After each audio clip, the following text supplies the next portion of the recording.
বন্ধুরা, নিয়ে চলে এলাম একটা গোটা কাঁঠাল। গিয়েছিলাম বাইরে, একটু বেরিয়েছিলাম ফুচকা খেতে।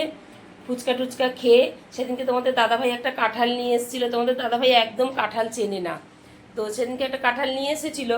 কাঁঠালটা তো খাওয়াই গেল না, পুরো ভেতরে পচা, চিনতে পারে না, আবল তাবল নিয়ে চলে এসেছে।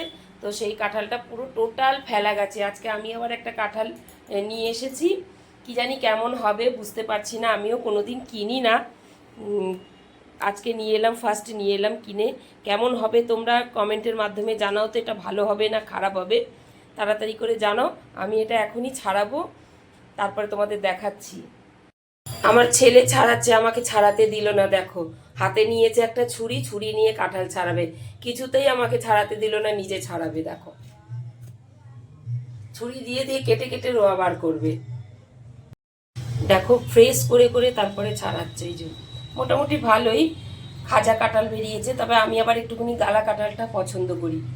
কিন্তু খাজা কাঁঠাল, তোমাদের দাদাভাই আবার খাজা কাঁঠালটা, কাঁঠাল পছন্দ করে না, কিন্তু খাজা কাঁঠালটা হলে দু চার কোয়া খায়। তো আমার তো একদম খাজা কাঁঠাল ভালো লাগে না, আমার পাকাটায় মানে গালা যেটা সেটাকেই ভালো লাগে খেতে। কি সুন্দর করে করে ফ্রেশ করে করে দেখো ছেলে একটা একটা করে রোয়া তুলছে। চলো একটু হেল্প করি ছেলেকেও।